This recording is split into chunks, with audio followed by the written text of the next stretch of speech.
Yanis, bonsoir, ça va? Ça va et toi? Oui, les lycéens sont à l'honneur aujourd'hui, c'est ce qu'on a dit, et on vient avec toi sur ce qui s'est passé hier avec l'occupation d'un lycée dans le 12e arrondissement de Paris, et tu vas aussi nous parler de Parcoursup et des réactions des lycéens au premier verdict kafkaïen de la nouvelle plateforme. C'est ça, donc on commence tout de suite d'abord avec une manifestation hier qui a eu lieu en marge de la manifestation des fonctionnaires. Une centaine de lycéens et étudiants ont décidé d'occuper le lycée Arago dans le 12e arrondissement de Paris.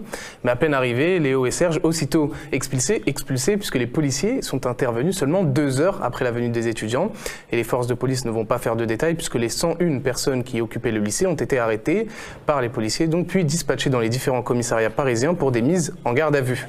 Là, vous le voyez sur cette vidéo qui nous a été envoyée, ça se déroule devant le commissariat du 18e arrondissement où les parents d'élèves et des personnes qui sont venues en soutien des personnes arrêtées sont venus manifester justement pour demander leur libération. Voilà, très belle vidéo.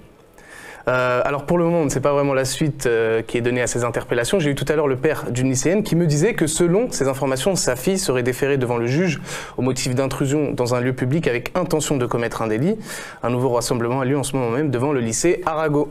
Alors parle-nous maintenant de Parcoursup. Les lycéens ont reçu les réponses à leurs vœux hier et tu as recueilli quelques-unes de leurs réactions que j'imagine mitigées sur les réseaux sociaux. Ouais, il y a des pépites sur les 810 000 futurs bacheliers et étudiants en réorientation reçus en fait mardi soir hier, comme tu l'as dit, les premières réponses à leurs vœux d'inscription dans l'enseignement supérieur.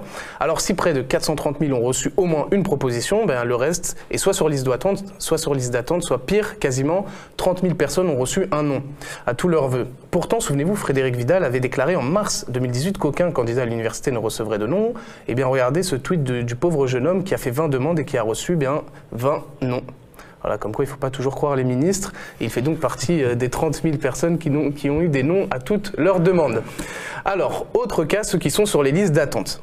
Alors vous voyez un candidat qui a eu oui à tous ses vœux, mais qui se retrouve donc sur liste d'attente, on ne comprend pas très bien. Et alors c'est encore pire, là un candidat parle carrément de Koh-Lanta et on le comprend car si comme lui on était 185 millionième dans la liste d'attente sur un total de 20 000 candidats et pour une seule place, nous aussi je pense qu'on parlerait d'un Koh-Lanta géant.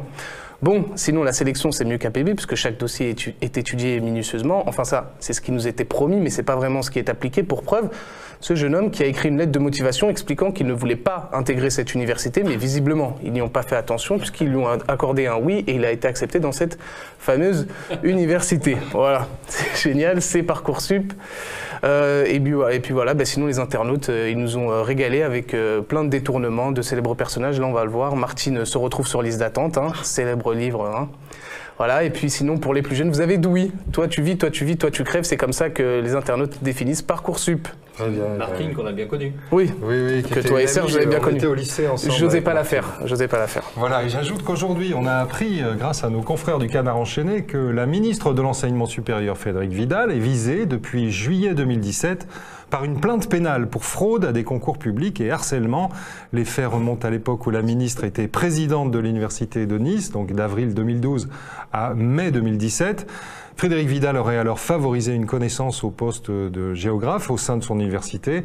Affaire à lire donc dans le Canard enchaîné et à suivre.